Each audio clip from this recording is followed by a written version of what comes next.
आपके जीवन में जो दुख चल रहा है उसका जिम्मेदार कौन है? जोर से। आप खुद। आपके पत्नी ने आपको दुख नहीं दिया, आपके पति ने आपको दुख नहीं दिया, आप ही अपने दुख के जिम्मेदार होते हैं।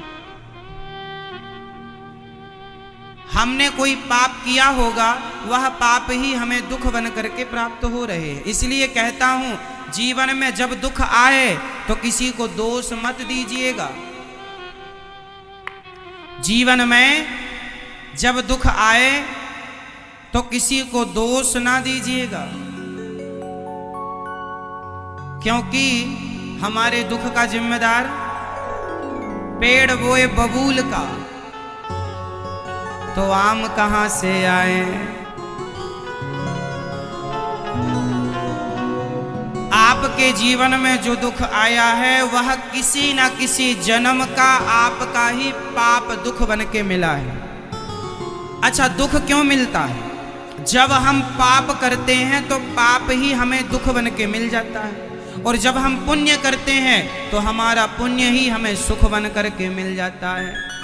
तो पाप का फल है दुख और पुण्य का फल है, बोलो, पुण्य का फल, जोर से, पुण्य का फल सुख और पाप का फल।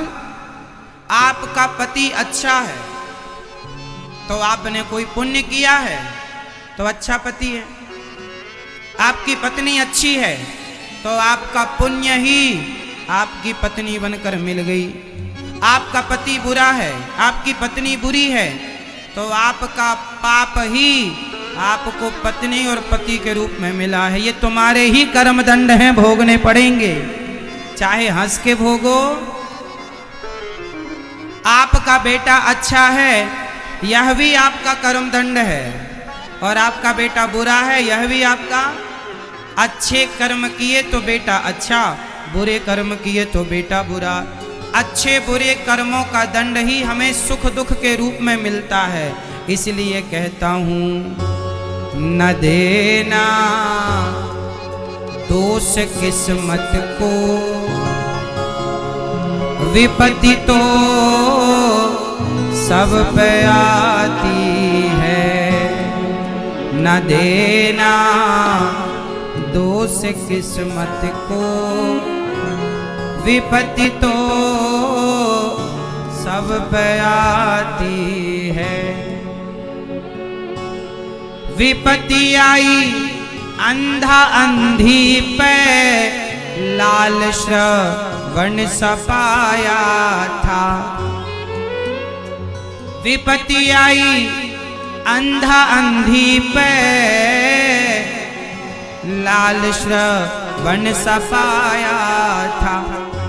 विपत्ति तो उन माँ बाप पर भी आई जिनका बेटा श्रवण जैसा था। आई कि नहीं? बोलो हाँ या ना। मैया जी, ओ मेरी माँ, पीछे वाली मैया सुन रही हो ना? विपत्ति आई अंधा अंधी पे, लाल श्रवण सपाया था। न देना दोष दशरथ को, विपत्ति तो सब पे आती है। दोष दशरथ जी को ना दीजिए कि बाण ना मारा होता तो श्रवण के माँ बाप पर कष्ट ना आया होता। जो होना था वो होके रहेगा, बहाना कोई हो सकता है। हानि तो होके रहे, अनहानि ना होए, पर जाको राखे राम जी, मार सके ना कोई। क्या बताएं, जो होना है, जो होना है वो राम जी साक्षात भगवान थे। राम जी साक्षात भगवान हैं, पर वो राम जी खुद भी 14 साल के लिए वनवास का दुख उठाना पड़ा कि नहीं, खुद के माथे का दुख भी टाल ना पाए, क्योंकि जो होना है वो तो होनी भगवान के संग भी होके रहेगी। विपत्ति आई राजा दशरथ पे, विपत्ति आई राजा दशरथ पे राम जब जा रहे थे वन को, विपत्ति आई। विपत्ति तो अयोध्या के राजा को भी आती है जिनके बेटे भगवान हैं। उस बाप के जीवन में भी विपत्ति आई जिनके बेटे जोर से बोल दो मेरी माँ मैया, ओ पंचायती मैया सुन लो मेरी माँ। विपत्ति आई राजा दशरथ पे राम जब जा रहे थे वन को, न देना दोष कैकई को, विपत्ति तो सब पे आती है। जो होना है वो होगा।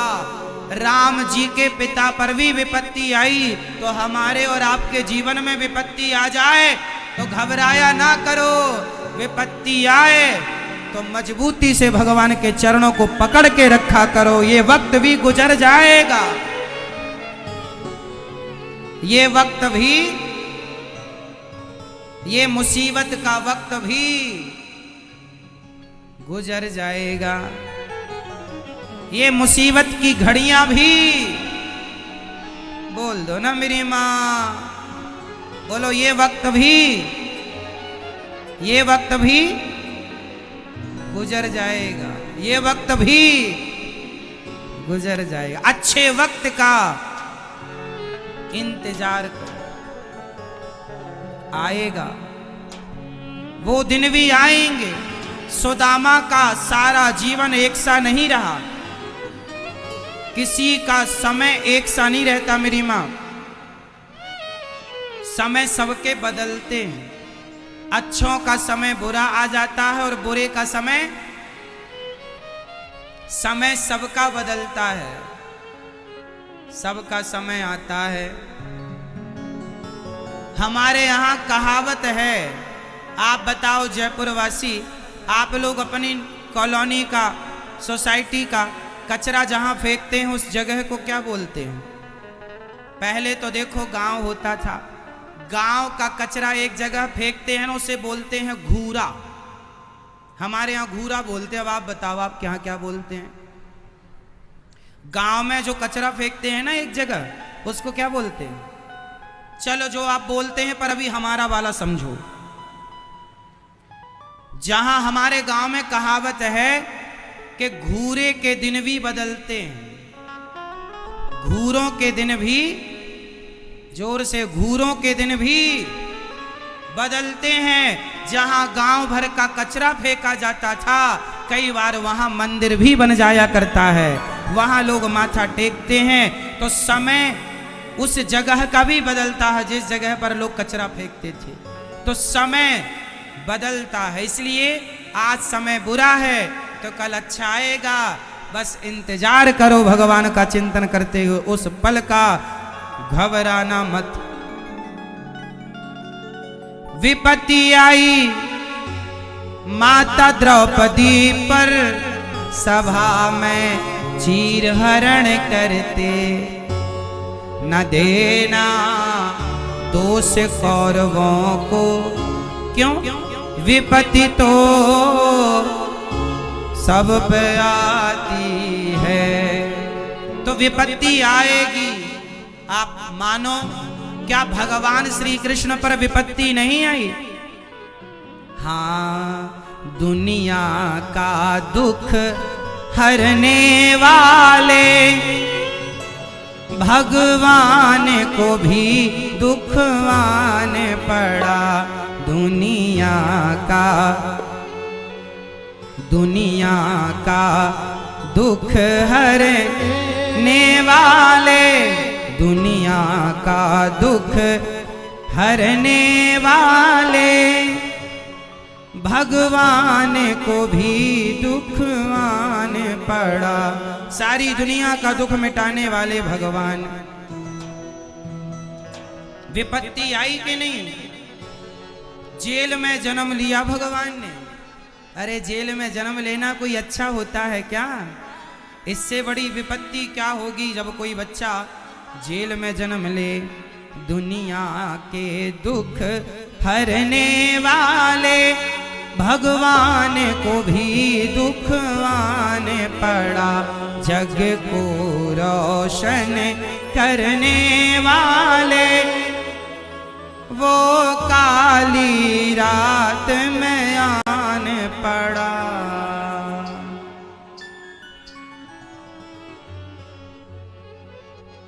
जब जेल के ताले टूट गए, माँ बाप के बंधन छूट गए, जब जन्म लिया बंदी गृह में, तो तुरंत ही गोकुल जाना पड़ा, दुनिया का दुख हरने वाले, भगवान को भी दुख आने पड़ा, दुनिया का दुख हरने वाले, भगवान को भी दुख आने पड़ा, दुनिया के दुख हरने वाले, भगवान को भी दुख आने पड़ा, दुनिया का दुख हरने वाले, भगवान को भी दुख आने पड़ा। ये 14 लोक के स्वामी हैं, ये 14 लोक के स्वामी हैं, घट घट के अंतर्यामी हैं, घट घट के अंतर्यामी हैं, सुंदर महलों को छोड़ सभी, सुंदर महलों को छोड़ सभी, इन्हें जन्म जेल में लेना पड़ा, सुंदर महलों को छोड़ सभी, इन्हें जन्म जेल में लेना पड़ा, दुनिया का दुख हरने वाले, भगवान को भी दुख आने पड़ा, दुनिया का दुख हरने वाले, भगवान को भी दुख आने पड़ा।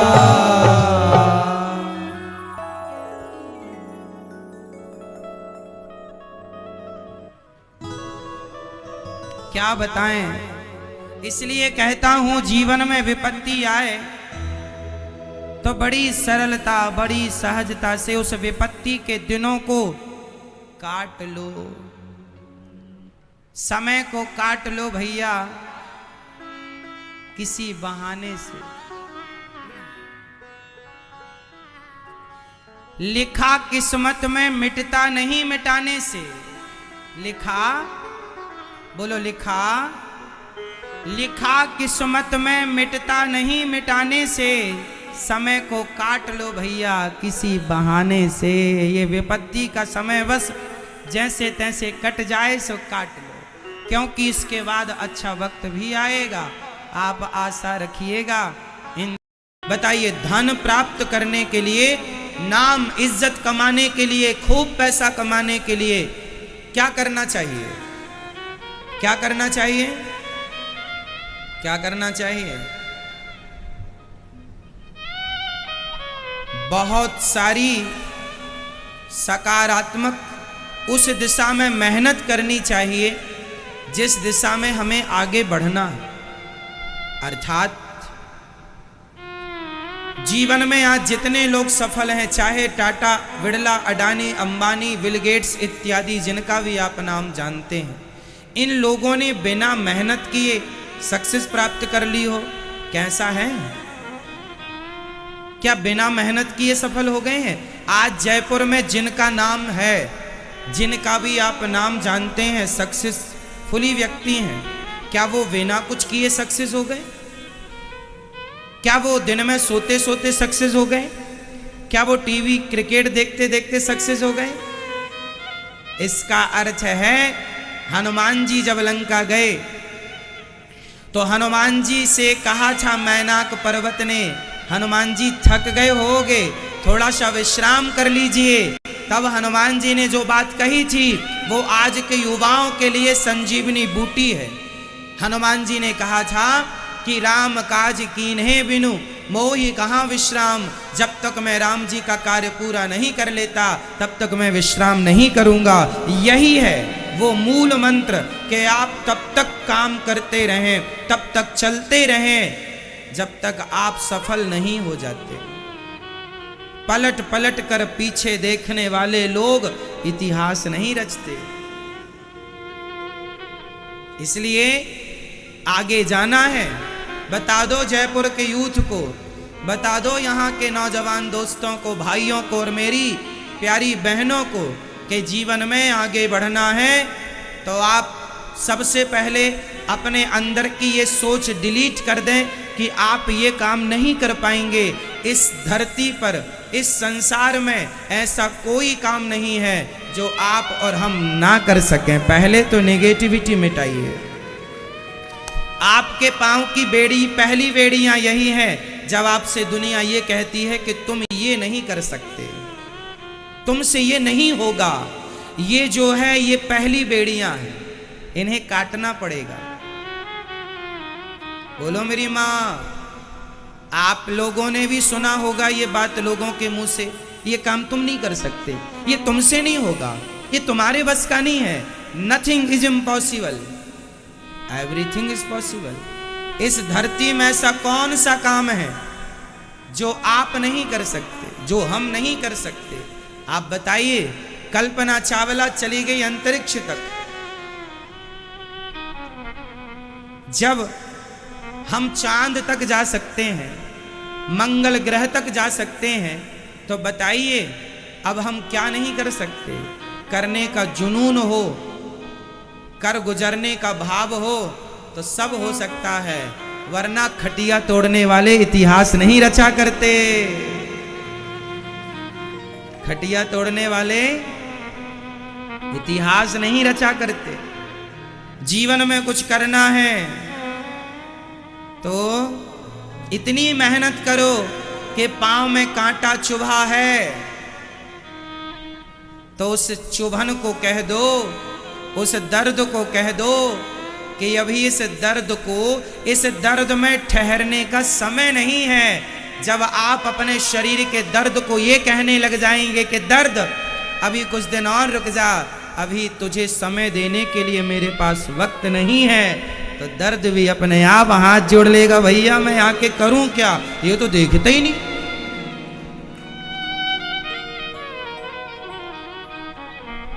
गर्मी कब गुजर गई पता ना चला, सर्दी कब गुजर गई पता ना चला, बारिश कब गुजर गई पता ना चला।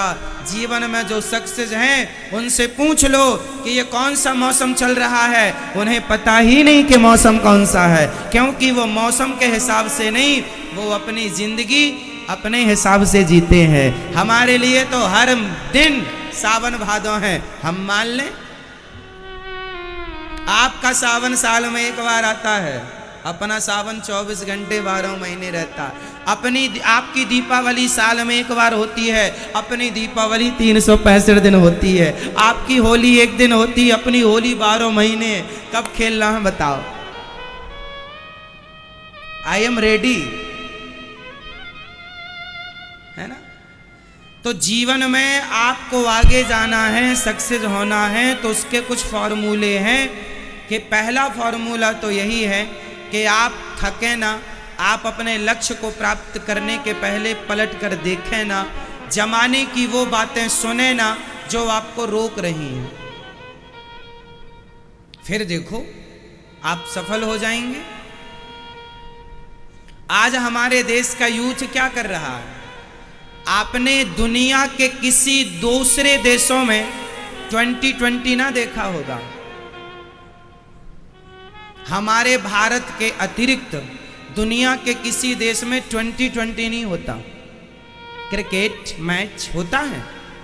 नहीं होता। क्यों नहीं होता? और होता भी होगा तो वहां लोग बेवकूफ होंगे इसलिए होता होगा। आज मैं आपसे एक छोटा सा सवाल करूंगा, बताइए हमारे देश में सबसे ज्यादा क्रिकेट कौन देखता है? नौजवान लोग, हाँ या ना? हमारे देश में सबसे ज्यादा क्रिकेट कौन देखता है? नौजवान बच्चे। अब मुझे आप एक प्रश्न का उत्तर दो कि ये बच्चों का समय क्रिकेट देखने का है या अपने आप को सफल बनाने का है? बोलो। जो वक्त आपको सफल बनाने के लिए आपको अपने आप को देना चाहिए था, जो समय आपको अपने आप में खर्च करना चाहिए था, जिस समय से आप आगे जा सकते थे, आप वही 6-6 घंटे रोज के बिगाड़ रहे हैं। क्या पालोगे? क्रिकेट खेलकर, क्रिकेट देखकर क्या पालोगे? 6 घंटे बिगाड़ोगे। जानते हो 6 घंटे की कीमत क्या होती है? 6 घंटे की कीमत क्या होती है? एक बार बिल गेट्स जा रहे थे तो बिल गेट्स के पॉकेट से $50,000 गिर गए। बिल्कुल सत्य घटना कह रहा हूं, जो मैंने उनके इंटरव्यू में सुनी, लोगों के द्वारा भी कही गई ये बात थी। एक बार बिल गेट्स जा रहे थे तो उनके पॉकेट से कुछ निकाला होगा तो $50,000 जमीन पर गिर गए और रबर नहीं लगी थी, तो वो $50,000 बिखर गए और हवा चली हल्की सी तो $50,000 उड़ गए, आसपास ही उड़े, बहुत दूर नहीं। तो बिल गेट्स ने वो बिखरे हुए पैसे छोड़कर वो जाने लगा आगे। तो लोगों ने कहा, सर आपके $50,000 गिर गए हैं, उठा तो लीजिए। बिल गेट्स ने कहा, जितना समय मैं इन्हें उठाने में लगाऊंगा उतने समय में $1,00,000 कमा लूंगा। इसका अर्थ क्या है? इसका अर्थ ये नहीं कि आप पैसों की कदर ना करें, आप इसे नेगेटिव ना लीजिएगा।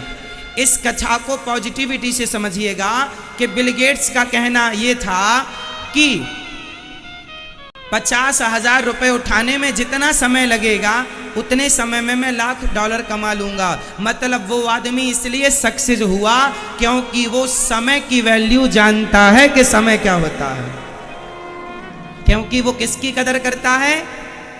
एक आदमी है पैसे की कदर करता है, एक आदमी है समय की कदर करता है। बताओ जीवन में सक्सेस कौन हो सकता है? पैसे की कदर करने वाला या समय की कदर करने वाला? जोर से और जोर से, किसकी कदर करना चाहिए? बोलो। पैसा कीमती होता है या समय? इसलिए बिल गेट्स इस धरती में सबसे अमीर व्यक्ति है। क्यों? क्योंकि उस व्यक्ति ने पैसे से ज्यादा समय को समझा है। जो व्यक्ति धन से ज्यादा समय की कीमत करेगा, समय को समझेगा, समय की इज्जत करेगा, समय के महत्व को समझेगा, वही जीवन में कुछ कर सकता है। वरना 6-6 घंटे क्रिकेट देखने वाले सिर्फ खटिया तोड़ सकते हैं, ये इतिहास नहीं रच सकते। अब आपको ये देखना है कि आपको खटिया तोड़ू बनना है या कुछ कर गुजरना है, कर दिखाना है। और कर दिखाने के लिए ये बहाने नहीं चलेंगे। आज हमारी तबीयत खराब है, आज काम नहीं करेंगे। अरे ये क्या बात होती है? ये मूर्खों के बहाने होते हैं। तबीयत खराब है, काम नहीं करेंगे। अरे ये दास अनिरुद्ध को 102 डिग्री 4 डिग्री भी बुखार होती है तो भी मैं वही काम करता हूँ जो नित्य करता हूँ। कथा सुना, जो काम मैं रोज करता हूँ, स्वास्थ्य अच्छा होने पर, स्वास्थ्य बिगड़ने पर भी वो काम करता हूँ। मैं एक दिन का बहाना नहीं करता कि मेरी तबीयत बिगड़ गई। कितनी बार मैंने वो पूरे काम किए हैं, बुखार होने पर भी। सिर में दर्द है, बोला नहीं जा रहा। एक बार तो मेरा इतनी स्वास्थ्य बिगड़ गया था, मुंह से एक शब्द नहीं निकल रहा था, बोलने की हिम्मत नहीं थी, बैठा नहीं जा रहा था। पर ठाकुर जी ने शक्ति दी और कार्य किया। मैंने आज तक अपने कामों में ये बहाना नहीं बनाया आज मेरी तबीयत खराब है। ना जी, तबीयत खराब है तो तबीयत को बोलता हूँ बाद में खराब हो जाना, अभी मेरा काम खराब मत कर, चल जा बाद में आना, अभी काम करने दे, बाद में फिर देखेंगे तुझे। ये बहाने नहीं कि आज मेरा सिर दर्द है, ये दर्द है। जीवन में आगे बढ़ना है तो सिर्फ राम काज कीन्हे बिनु मोहि कहा विश्राम। आप लोग देखते हैं क्रिकेट, इसलिए इतिहास नहीं रच पा रहे हो और ना रच पाओगे। यदि यही तुम्हारे लक्षण रहे तो, यही आदतें रही तो ना कर पाए हो ना कर पाओगे। लिख लेना स्टाम्प पर, साइन हम कर देंगे।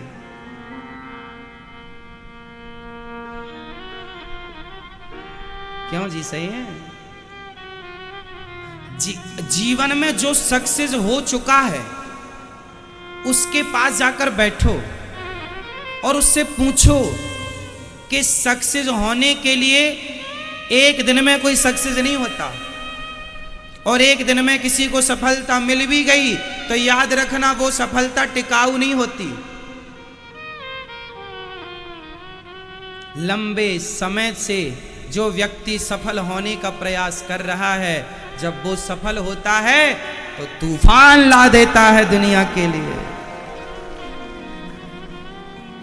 इसलिए अपनी तैयारियां अभी से शुरू कर दो अपने सफल होने की।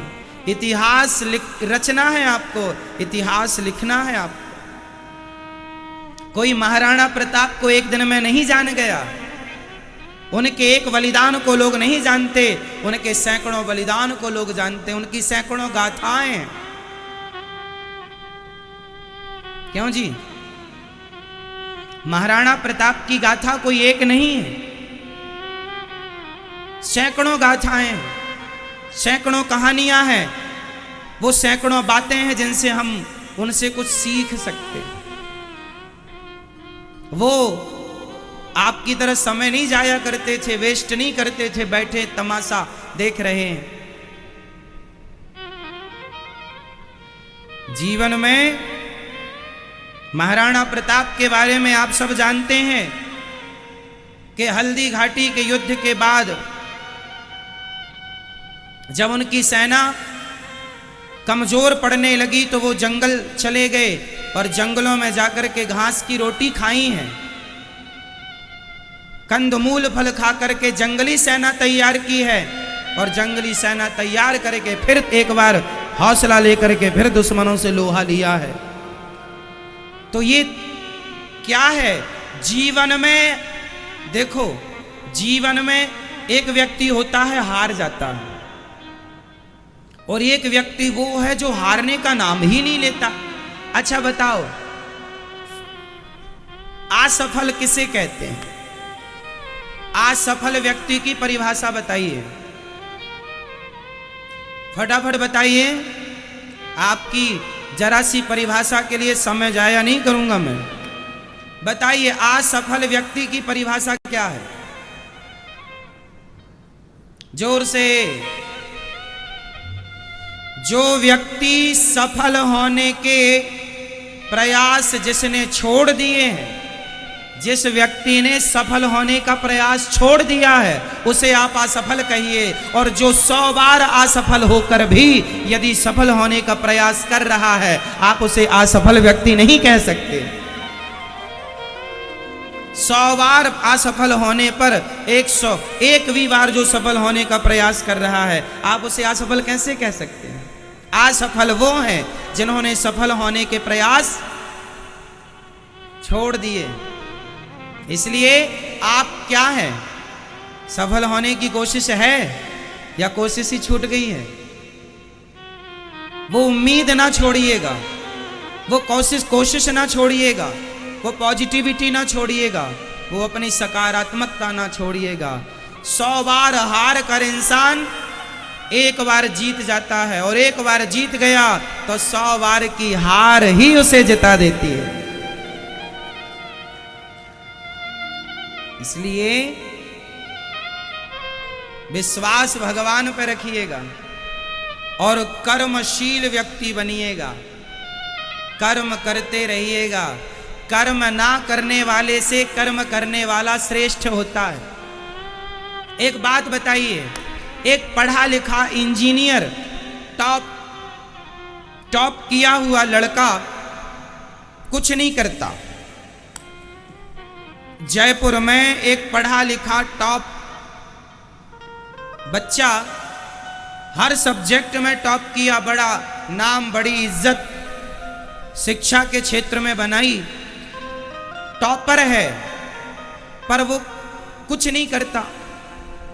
और इसी जयपुर में एक वो आदमी है जो कम पढ़ा लिखा है, पर वो सोचता है कि मैं खाली ना बैठूं, कुछ करूं, तो वो कुछ करता है। छोटा सा बिजनेस ही स्टार्ट कर लिया उसने, कुछ भी XYZ कुछ भी कर लिया। तो एक कम पढ़ा लिखा है पर कुछ कर रहा है, और एक ज्यादा पढ़ा लिखा है पर कुछ कर नहीं रहा है। तो बताइए, कर्म ना करने वाले से कर्म करने वाला श्रेष्ठ है या नहीं? बताओ।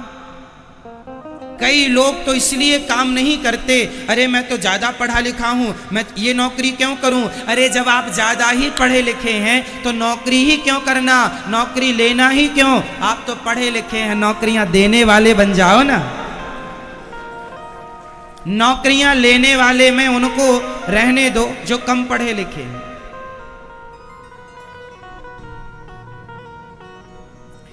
हम ये नहीं कहते तुम महीने के लाखों कमाओ, महीने के 50,000 भी कमाओ, ये भी कोई बात नहीं है। पर मैं ये कहूंगा कि कुछ ना कमाने से अच्छा है कुछ कमाओ, कुछ ना करने से अच्छा है कुछ करो। ना करने की अपेक्षा कर्म करने वाला श्रेष्ठ है। स्वल्पमप्यस्य धर्मस्य त्रायते महतो भयात्। कुछ ना करने की अपेक्षा कुछ करना श्रेष्ठ है। इसलिए ये कथा आज की अपने बच्चों को जरूर सुनवाइएगा, ताकि इस कथा से प्रेरित होकर बच्चे भी कुछ करें। और जीवन में सक्सेस वही है, सफल वही है जो सफल होकर भी अन्य सफलताओं का प्रयास करता रहता है। ये नहीं कि सक्सेसफुल हो गए, हम सफल हो गए, अब छोड़ दो, अब कुछ नहीं ना। आप प्लस हैं, माइनस होना स्टार्ट हो जाएंगे यदि आपने छोड़ दिया प्रयास तो। सफल, देखो सक्सेस हो जाना बड़ी बात नहीं है, सफल हो जाना बड़ी बात नहीं है, उस सफलता को बनाए रखना, उस सफलता को मेंटेन करना, ये बड़ी बात है। सफल हो जाना बड़ी बात नहीं है। सफल बहुत लोग हो गए पर वो सफलता को मेंटेन ना कर पाए, वो सफलता को मेंटेन ना कर पाए, इसलिए प्लस थे माइनस हो गए। तो सक्सेस हो जाना बड़ी बात नहीं है, बनाए रखो उस स्थिति को। और ये सारी चीजें कैसे होंगी? पॉजिटिविटी से। इसलिए कहता हूं कथाएं सुना करो, कथाएं सुनने से ही ये सकारात्मकता आएगी। हमारे राम जी कितने पॉजिटिव हैं। रावण ले गया माता सीता को, चलो मैं राम जी की पॉजिटिविटी समझाता हूं। रावण ले गया सीता को। अब राम जी के पास ना खुद की सेना थी, ना खुद का रथ था, ना खुद का कोई मंत्री संतरी, कुछ भी नहीं। लेकिन फिर भी राम जी ने हिम्मत नहीं हारी और राम जी चलते गए, जंगल की बंदर भालुओं की सेना तैयार करते गए। किसको जोड़ते गए? जबकि राम जी एक आवाज लगा देते तो अयोध्या की सेना आ जाती, ससुराल पक्ष की सेना आ जाती, जनकपुर की सेना। जनकपुर की सेना से, जनकपुर के राजा से रावण डरता था, जनक जी से रावण डरता था, दशरथ जी से रावण डरता था। यहाँ की सेना इतनी पावरफुल थी कि रावण डरता था। रावण पंगा नहीं लेता था इन लोगों से, ना जनकपुर से ना तो अयोध्या से। राम जी तुरंत चाहते तो बुला लेते सेना, अयोध्या की सेना आ जाती, जनकपुर की सेना आ जाती, रावण से युद्ध हो जाता। लेकिन नहीं, राम जी ने ना ससुराल को परेशान किया, ना अयोध्या को परेशान किया। राम जी की लीडरशिप क्या है जरा देखिएगा। लीडर कैसा होना चाहिए? लीडर वही है जो हार ना माने, जिसके पास कोई पावर ना था फिर भी उन्होंने जंगल की सेना इकट्ठी की, बंदर भालुओं की सेना तैयार की, और इन बंदर भालुओं के बल पर रावण जैसे दिग्गज को धूली चटा दी। ये राम जी का देखो नेतृत्व था। राम जी का नेतृत्व कैसा है? कैसे लीडर हैं राम जी? राम जी के लीडर ऐसे हैं, राम जी की पॉजिटिविटी देखिए कि वो बंदर भालुओं के बल पर खड़े हैं, और बंदर भालुओं को क्या सिखाते हैं। जब कुंभकर्ण आया और कुंभकर्ण ने अपने पांव के नीचे एक पांव रखता तो 100-200 बंदर भालू मर जाते। उसका वो इतना विशाल था ना कुंभकर्ण कि पांव रखता तो 100-200 तो एक पांव से, दूसरा पांव रखता तो 100-200 तब मर जाते। अब सारे बंदर भालू डर गए, दौड़े दौड़े राम जी के पास आए। प्रभु प्रभु, बड़ा आया है वो कुंभकर्ण, वो बहुत मार रहा है, हमारी सेना खत्म कर देगा। राम जी बोले चिंता ना करो। राम जी ने कहा कि हम हैं। अब देखो सामने इतना बड़ा योद्धा खड़ा है जिसके पांव रखने से 100-200 लोग मर रहे हैं, लेकिन उस समय भी राम जी पॉजिटिव हैं। अपनी सेना को क्या दे रहे हैं? पॉजिटिविटी। ना हिम्मत ना हारो, डरो मत, हौसला रखो, चलो हम चलते हैं। राम जी गए, कुंभकर्ण से युद्ध किया, कुंभकर्ण मारा गया। जब लीडर सक्सेस होता है तो उसकी फौज, उसकी सेना, उसका कॉन्फिडेंस डबल हो जाता है। हम बढ़िया आदमी के साथ हैं, हमारा नेतृत्व करने वाला व्यक्ति बढ़िया संभाल लेता है मोर्चे को। राम जी के पास एक चुनौती और थी। रावण तक, अच्छा रावण रहता था लंका में अर्थात समुद्र के उस पार। अब उस पार तक राम जी तो चले जाएंगे, राम जी तो भगवान है। हनुमान जी चले जाएंगे, वो तो छलांग मार के चले गए, पर ये बंदर कैसे जाएंगे? तो बंदरों के लिए क्या करें? सेतु तैयार करें। सेतु कैसे बनाएं? कहां से आर्किटेक्ट ले आए, कहां से इंजीनियर पकड़ के लाएं, कहां से व्यवस्था करें, कंक्रीट कहां से लाएं, सरिया कहां से लाएं, क्या क्या करें, कौन माथा फोड़ी करे, कौन माथा पच्ची करे, क्या करें? अब तो राम जी ने प्रार्थना की, समुद्र मान जाओ, रास्ता दे दो ईमानदारी से। जब नहीं माने, क्रोध में आकर अग्निबाण निकाल लिया, सुखा देंगे सारा समुद्र।